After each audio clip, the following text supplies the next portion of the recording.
তোমায়, পাখি পৌঁছে দিও রওজায়। আমি লিখিব চিঠি দিব তোমায়, পাখি পৌঁছে দিও রওজায়। আমি থাকব বসে আশায়, চিঠির উত্তর আসবে আমার গায়। আমি লিখিব চিঠি দিব তোমায়, পাখি পৌঁছে দিও রওজায়। বলবেন না সুবহানাল্লাহ? জোরে হবে না সুবহানাল্লাহ? নারায়ে তাকবীর। কবে আসবে মদিনার পয়গাম, গায়ে বাঁধব হাজিদের খেরাম। বলবেন না সুবহানাল্লাহ? জীবনে আমার আল্লাহ যদি আপনাকে ডেকে নেন কাবা বাইতুল্লাহর কাছে, মনটা খুশি হবে না হবে না বলেন? এহরামের চাদর পরতে মজা লাগে আলাদা। আল্লাহর গোলাম আল্লাহর দরবারে আপনি লাব্বাইক বলে হাজির হবে, আল্লাহ বলছেন ওটা আমার মেহমান, কাবার মেহমান নয়, ওটা আমার মেহমান। একবার জোরে বলুন সুবহানাল্লাহ। আমি জীবনে 3 বার ঘুরে এসেছি, আমি দোয়া ওখানে চেয়েছি, আজও চাইছি আল্লাহ জীবনে একবার হলেও আপনাদের সবাইকে, আমার আল্লাহ এখানের মা বোন সবাইকে আমার আল্লাহ জীবনে একবার মক্কা শরীফ মদিনা শরীফের মেহমান হওয়ার আল্লাহ সুযোগ করে দেন। বলুন আল্লাহুম্মা আমিন। কবে আসবে মদিনার পয়গাম, গায়ে বাঁধব হাজিদের খেরাম। কবে আসবে মদিনার পয়গাম, গায়ে বাঁধব হাজিদের খেরাম। আমি ঘুরব মদিনার চারিপাশ, দু চোখে দেখব সবসে গুম্বাদ। বলবেন না সুবহানাল্লাহ? আমি ঘুরব মদিনার চারিপাশ, দু চোখে দেখব সবসে গুম্বাদ। আমি লিখিব চিঠি দিব তোমায়, পাখি পৌঁছে দিও রওজায়। আমি থাকব বসে আশায়, চিঠির উত্তর আসবে আমার গায়। আমি লিখিব চিঠি দিব তোমায়, পাখি পৌঁছে দিও রওজায়। আমি লিখিব চিঠি দিব তোমায়, পাখি পৌঁছে দিও রওজায়।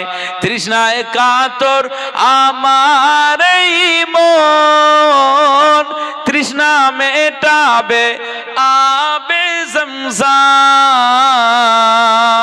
তৃষ্ণায় কাতর আমার এই মন, তৃষ্ণা মেটাবে আবে জমজম। যে পানে মাখবো আমি সারা গায়ে, পাখি পৌঁছে দিও রওজায়।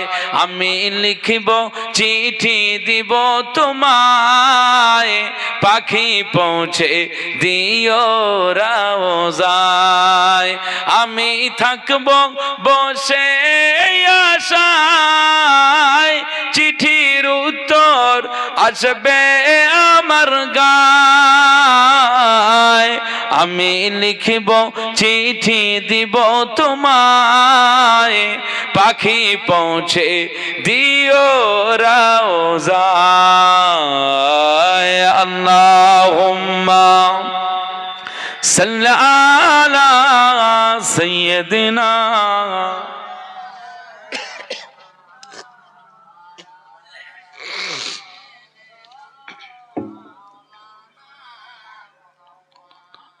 চিঠির উত্তর যদি গোনা পাই, জীবন মরণ সবই যে বৃথায়, চিঠির উত্তর যদি গোনা পায়, জীবন মরণ সবই যে বৃথায়। যে প্রেমের চাদর ওয়াইস কারানির গায়ে, সে প্রেম নসিব করো গো আমায়। বলবেন আল্লাহুম্মা আমিন। যে প্রেমের চাদর ওয়াইস কারানির গায়ে, সে প্রেম নসিব করো গো আমায়। আমি লিখিব চিঠি দিব তোমায়, পাখি পৌঁছে দিও রওজায়। আমি থাকব বসে আশায়, চিঠির উত্তর আসবে আমার গায়। আমি লিখব চিঠি দিব তোমায়, পাখি পৌঁছে দিও রওজায়। আল্লাহুম্মা সাল্লি আলা সাইয়্যিদিনা ওয়া আলা আলি সাইয়্যিদিনা।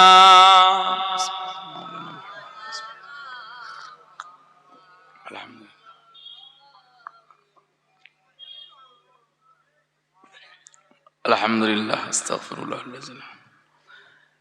একটু ঘুম লাগছে কি তাই বলেন? সত্যি কথা বলতে হবে।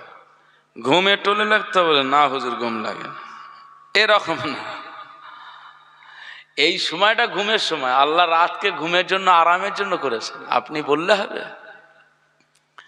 পৃথিবীর প্রত্যেকটা প্রাণীকে আমার আল্লাহ ক্লান্তির বিষয় রেখেছেন, আরামের ব্যবস্থার বিষয় রেখেছেন। মনুষ্য জাতি আমাদেরকে আমার আল্লাহ দিনের বেলায় রিজেকের সন্ধানে বার হওয়ার জন্য বলেছেন ফান্তাশিরু ফিল আরদ, সকালবেলা বেরিয়ে যাও। আর রাতের বেলা আমার আল্লাহ পাক ঘুমানোর জন্য, আরামের জন্য এই রাতটাকে আমার আল্লাহ সৃষ্টি করেছেন। একবার জোরে বলুন সুবহানাল্লাহ। তো এরকম সময় ঘুম তো লাগবেই, আপনি অস্বীকার করতে পারবেন না, এটা স্বাভাবিক। সব ঘুমাবে, এটা ঘুম। শুধুমাত্র আমার আল্লাহ ঘুমান না। কে ঘুমান না? আল্লাহ ঘুম তো দূরের কথা, তন্দারার ঘুম দুটো আলাদা, জানেন তো আপনারা? তন্দারা মানে আমি আপনাদেরকে বলছি সহজভাবে, জুমার মসজিদে, এই যে মসজিদে জুমার নামাজ গতকালকে হয়ে গেছে, ইমাম সাহেবের খুতবার সময় মানুষ বসে বসে পিলিয়ারে বা এমনি বসে বসে এরকম করে না? এরকম হয় না? এর নাম হচ্ছে তন্দারা। যদি ঘুমিয়ে যেত তাহলে ওযু করে আসতে হতো, কারণ ঘুমিয়ে গেলে ওযু নষ্ট হবে। তো ও যে এইভাবে করছে, ওই আল্লাহু আকবার, ইমাম সাহেব মুয়াজ্জিন সাহেব যখন কাদ কামাতিস সালাহ, এবার ইমাম সাহেব আল্লাহু আকবার, আল্লাহ। তো বিষয়টা হচ্ছে, এটা হচ্ছে তন্দ্রা। আর ঘুম হচ্ছে পুরো মরে যাওয়া। আমাদের একদিন মৃত্যু হবে, তার আগে নকল মৃত্যু হচ্ছে এই ঘুম। এই জন্য আমরা দোয়া পড়ি ঘুমের আগে। এই দোয়া জানেন তো আপনারা? শোয়ার সময় আমাদের দোয়া পড়তে হয়, তো জানেন তো? আল্লাহুম্মা বিইসমিকা আমুতু ওয়া আহইয়া, এটা হচ্ছে ঘুমানোর দোয়া। শোয়ার সময় এটা পড়ে ঘুমাবেন। হে আল্লাহ, আপনার নামের স্মরণ করে আমি মৃত্যুবরণ করছি। আমুতু মানে আমি মৃত্যুবরণ করছি। ওয়া আহইয়া, আপনার যদি দয়া থাকে তাহলে আমার আবার চোখ খুলবে, আমি আবার ওয়া আহইয়া, আমি জিন্দা হয়ে যাব। একবার জোরে বলুন সুবহানাল্লাহ। তাহলে এই ঘুমটা কি মৃত্যুর সাথে তুলনা করা হয়েছে। ঘুমিয়ে গেলে আপনার আর কোনো কিছু খেয়ালই থাকে না, এটা হচ্ছে মৃত্যুর মতো, শুধু আপনার রুহুটাই আসা যাওয়া। এরকম নাক ডাকে না মানুষ, আমরাও ডাকি, ওটা অসুবিধা নেই। পাশ থেকে এই তোর জন্য আমার ঘুম আসে না, তো আমার জীবনে নাক ডাকে না, বলে তোর নাক। একদিন মোবাইলের আমি ভিডিও করে করতেছে, এরকম ভিডিও তুলে দেখাচ্ছে। কথা বুঝতে পারছেন? মৃত্যুর সাথে তুলনা করায় ঘুমটা কি, তাই তো?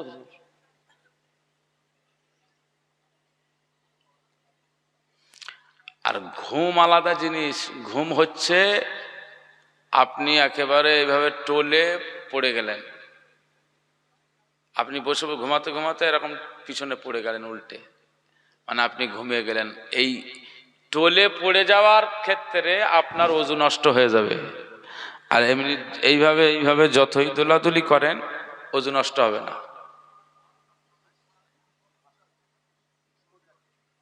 কথা বুঝতে পারছেন? আমি যেটা আপনাদের দেখাচ্ছি এটা প্র্যাকটিক্যাল, শুধু থিওরি নয়, প্র্যাকটিক্যাল দেখাচ্ছি। থিওরি প্র্যাকটিক্যাল দুটো, একটা আলোচনার মধ্যে দিয়ে আর একটা দেখিয়ে দেওয়ার মধ্যে দিয়ে, দুটোই আমি বলতে চাইছি। তাহলে ওযু নষ্ট হবে কোনটায়? যেটা আপনি টোলে উল্টে পড়ে গেলেন, এটাকে ঘুম বলে। আর তন্দ্রা হচ্ছে এইটা, এটা হচ্ছে তন্দ্রা। লা তাখুযুহু সিনাতুন ওয়ালা নাওম।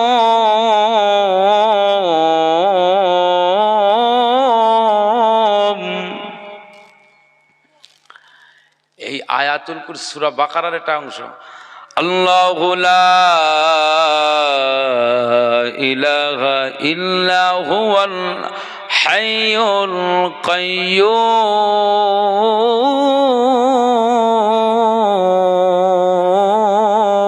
বলুন আল্লাহু আকবার। আল্লাহ নিজের পরিচয় দিচ্ছেন কিভাবে? তিনি বলছেন আল্লাহ লা ইলাহা ইল্লাহু, তিনি ব্যতীত কোনো ইলাহা নাই। হুয়াল হাইয়ুল কাইয়্যুম, তিনি হচ্ছেন চিরঞ্জীবী আর কাইয়্যুম চিরস্থায়ী। একবার জোরে বলুন সুবহানাল্লাহ। চিরস্থায়ী আর চিরঞ্জীবী, তার কোনো মৃত্যু নেই, কিছু নেই, ধ্বংস নেই, কিছু নেই। মুসলমানের ছেলেরা, এ নবীর উম্মাত উম্মাতিরা, খুব খেয়াল করে শুনুন। আমার আল্লাহ পাক আয়াতুল কুরসি বলা আয়াতের ভিতরে আমার আল্লাহ জানিয়ে দিয়েছে লা তাখুযুহু সিনাতুন ওয়ালা নাওম।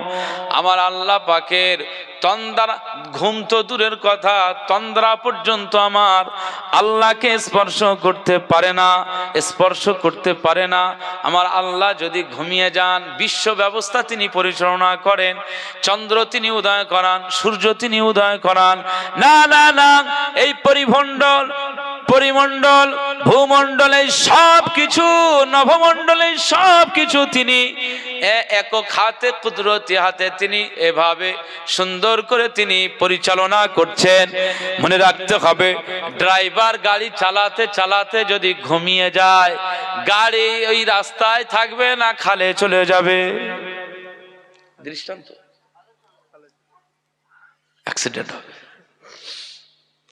আল্লাহ বলছেন যে মালিকের কোন ঘুম তো দূরের কথা, তন্দ্রা পর্যন্ত স্পর্শ করে না।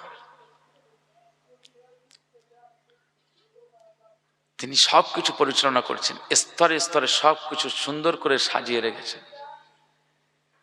এক একটা প্ল্যাটফর্ম সব কক্ষপথে ঘুরছে, সূর্যর তার কক্ষপথে। ট্রেন লাইন যেমন পাতির উপর দিয়ে চাকাগুলো যায়, যে একটু বেলাইন হয়ে যাবে কি হয়, অ্যাক্সিডেন্ট হয়। তো সূর্য সূর্যর পথেই ঘুরছে, ও অন্য কোনো জায়গায় যাবে না। চন্দ্র চন্দ্রের পথে ঘুরছে, কক্ষপথে, অন্য কোনো পথে যাবে না। চলে যাবেন বলছেন, এত ভালো কথা বলছিস তাও পছন্দ হয় না। কি দিলে গোপাল ভাঁড়ের, এখন এই রাতের বেলা সাইফুল্লাহ হুজুরের দরকার, লোক জেগে বসে থাকবে। এখন আযাবের বিষয় বললেও, জান্নাতের বিষয় বললেও হবে। কাবার ইমাম যদি ধরে এখানে আনা হয়, অত সহজ মানুষ জেগে থাকবে না। এর চারটিখানি ব্যাপার আপনাদের নিয়ে জাগিয়ে রেখে কাজ করা, এটা সহজ ব্যাপার না।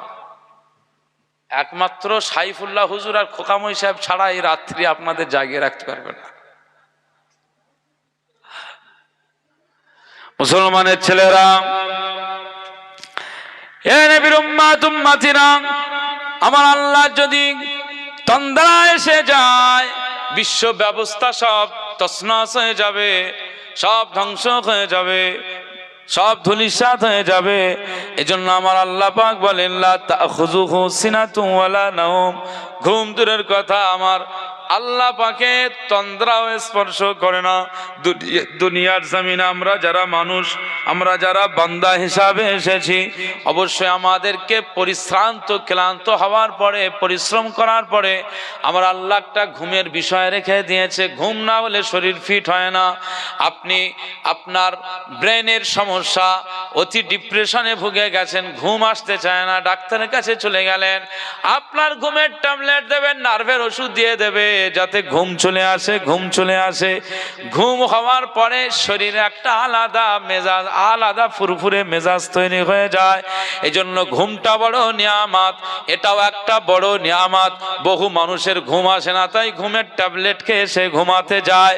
এ নবীর উম্মত উম্মতিরা, আজকে রাতের বেলা আমি আপনাদেরকে বলবো ঘুমাবেন, তবে আজকে নয়, কালকে রাতে ঘুমাবেন। আজকে এই জায়গায় বসেছেন, একটু রাত জাগরণের মধ্যে দিয়ে আল্লাহর জন্য সময় ব্যয় করুন। যদি আপনার এই দুইটা চোখ ওপেন হয়ে থাকে, দুই চোখের পাতা যদি একটু ওপেন হয়ে থাকে, খোলা থাকে, এই কাজটা যদি আল্লাহর জন্য হয়, কিয়ামতের ময়দানে এটুকু আপনি বলতে পারবেন আমি জলঘাটা আড়াইবাকি গ্রামের মানুষ, আজকে কিয়ামতের দিনে আমার সেইভাবে ইবাদত আমার আল্লাহ নাই।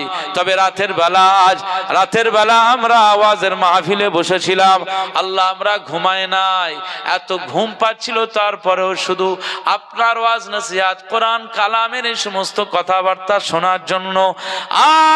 আল্লাহ পাক আমরা বান্দা গোলাম, আমাদের দুই চোখের পাতাকে খুলে রেখেছিলাম, কানটাকে আমরা একাগ্রতার সঙ্গে আমরা শ্রবণ শক্তিটাকে কাজে লাগিয়েছিলাম, দিনের বাণী শুনেছিলাম। আল্লাহ এটা কি নাজাতের ওসিলা হবে না? নাজাতের ওসিলা হবে না? আল্লাহ পাকের দরবারে বান্দাদের এই আবদারটা সেদিনে কবুল হয়ে যাবে।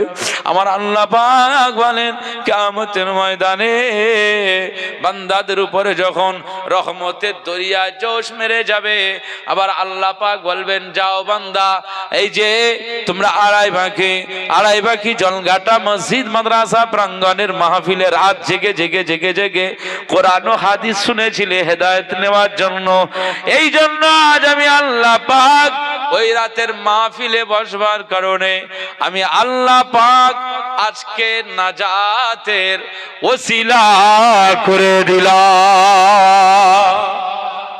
জোরে বলবেন না সুবহানাল্লাহ।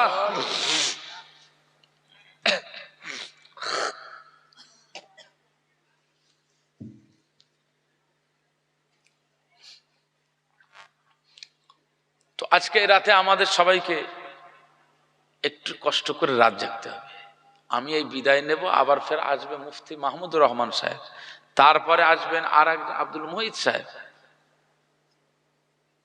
তাহলে আজকে রাতটা একটু কষ্ট করে জাগতে হবে, একটু কষ্ট করতে হবে। মুসলমানের ছেলেরা চলেন, যেটা আমি বলতে চাইছিলাম সেটাই চলেন। হযরতে আদ্দাস রাদিয়াল্লাহু আনহু তায়েফের ময়দানে, আদ্দাস রাদিয়াল্লাহু আনহু তিনি অল্প বয়সের বালক। তিনি বললেন যে আপনি আমার নিনোয়ার জায়গায় বাড়ি আপনি কি করে জানলেন? আমার এলাকায় নবী ইউনূস আলাইহিস সালামের বাড়ি আপনি জানলেন কি করে? বলে উনি তো আমার ভাই, উনিও নবী আমিও নবী, নবীদের ভিতরে আমার আল্লাহ সবকিছু সব বিষয় আমার আল্লাহ এগুলো জানিয়ে দেয়। একবার জোরে বলুন সুবহানাল্লাহ। মুসলমানের ছেলেরা, এ নবীর উম্মত উম্মতিরা, খুব খেয়াল করে শুনুন। হযরত আদ্দাস রাদিয়াল্লাহু আনহু অল্প বয়সের ওই ছেলেটা তখন যে মনিবদের কাছে কাজ করত তারা কাফের বেঈমান বেদিন ছিল। এই আদ্দাস রাদিয়াল্লাহু আনহু তাদের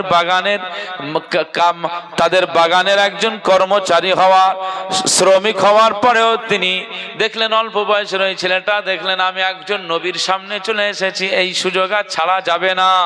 তখন আকা মাওলা রাসূলুল্লাহ সাল্লাল্লাহু আলাইহি ওয়াসাল্লামকে বললেন, ইয়া রাসূলুল্লাহ হে ইয়া হাবিবাল্লাহ, তায়েফের মানুষেরা আপনাকে রক্তাক্ত করে দিয়েছে, ঝাঁঝরা করে দিয়েছে, জখম করে দিয়েছে।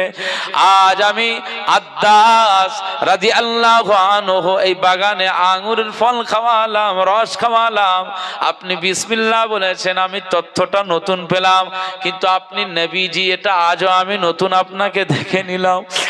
আজ ফাঁস আপনার সাথে আমার মুলাকাত দিদার হয়ে গেল। এই দিদারে আমার আল্লাহ আপনার প্রতি আমার হৃদয়ে মায়া আকর্ষণ তৈরি করে দিয়েছে। ইয়া রাসূলুল্লাহ ইয়া হাবিবাল্লাহ, হুজুর আপনি আপনার হাত মোবারকটা এগিয়ে দেন, এগিয়ে দেন, এগিয়ে দেন। আমি আপনার হাতে হাত রেখে বায়াত হতে চাই, আমাকে কালেমা পড়িয়ে দিন, আমি মুসলমান হতে চাই, কালিমা পড়িয়ে দিন, মুসলমান হতে চাই। আকা মাওলা রাসূলুল্লাহ সাল্লাল্লাহু আলাইহি ওয়াসাল্লাম এত কষ্টের পরেও এই অবস্থায় আদ্দাস রাদিয়াল্লাহু আনহু কালেমা পড়েছে, এটাই নূর নবীজির একটা তৃপ্তির বিষয় হয়ে গিয়েছে। বলুন সুবহানাল্লাহ। আকা মাওলা রাসূলুল্লাহ সাল্লাল্লাহু আলাইহি ওয়াসাল্লাম কালেমা পড়িয়ে দিলেন।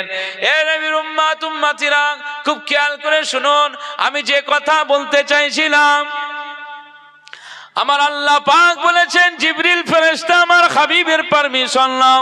আমার হাবিব কি বলে দেখো, জিবরিল ফেরেশতা এসে বললেন, ইয়া রাসূলুল্লাহ ইয়া হাবিবাল্লাহ, হুজুর আপনি যদি একবার অনুমতি দেন, আমার আল্লাহ পাক তায়েফবাসী দিগকে ধ্বংস করে দেবে, বরবাদ করে দেবে।